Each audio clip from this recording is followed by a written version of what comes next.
are the brands which stand out in your memory in the last 30 or 40 years? What are those brands?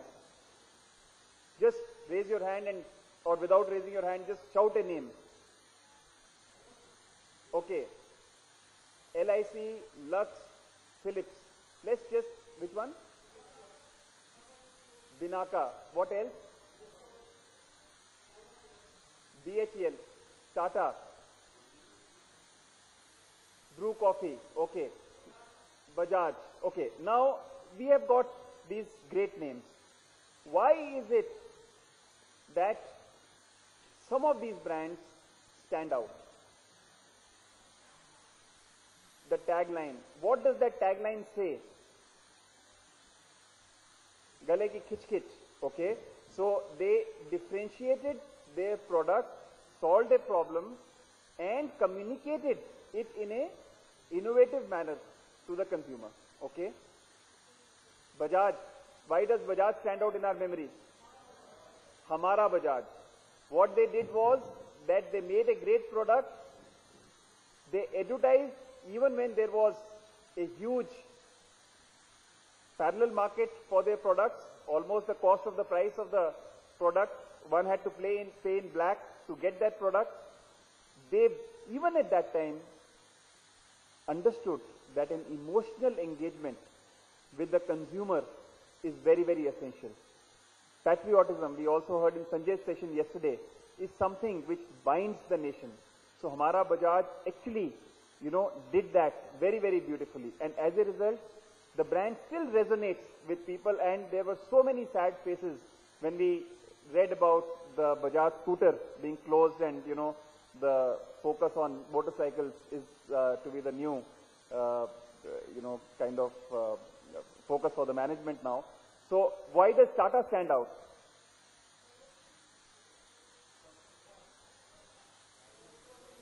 Okay, so I think the majority of the people say that the brand keeps the trust which it has promised to the consumer, and it has kept that trust over a very long period of time.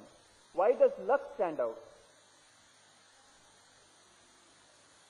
Association with film stars over a period of time, number of years, right? So there is a consistency in the message, and they've always chosen the hottest actress or actor. They made an exception in case of Shah Rukh Khan. I don't know what is the reason, some of you may guess it, but it was the only exception which they made, but that also brought in, some extra amount of traction to the brand. So I would not really go into the detail of why other brands also stand out in our memory, but I'll just give you 4 reasons why a brand actually stands out over a period of time. The first is the knowledge about the brand, and knowledge means awareness. Second is the esteem which is related with the brand, the status, the privilege, prestige which people feel while buying the brand. The third is the relatability. They relate to the brand. Yes, this brand is mine. It is for me. And the fourth aspect is the differentiation which the brand is able to promise and deliver to their consumers over a sustained period of time. Now, 2 of the things are very, very essential, which is the knowledge or awareness about a brand is very essential. Relatability is also very essential to bring a brand up to a certain size and level. These are very important at the initial stages of a product. Bring it up to a particular point.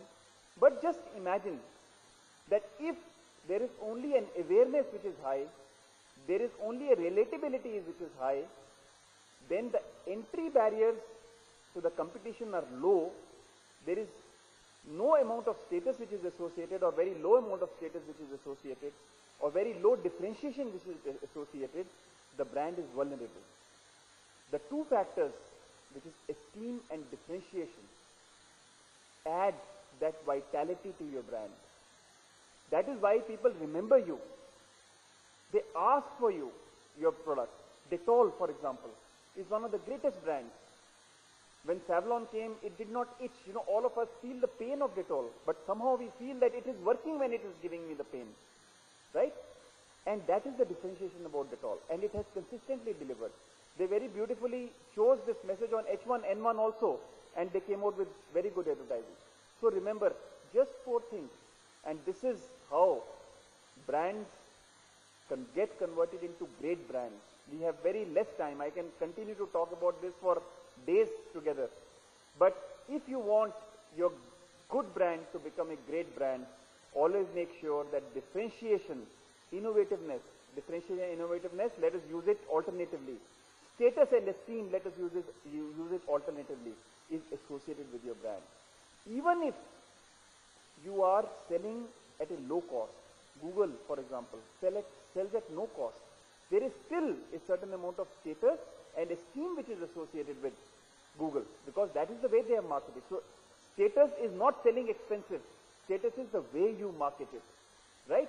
So if these 2 vitality factors are associated and you manage a threshold level of knowledge and relatability, you will never look back.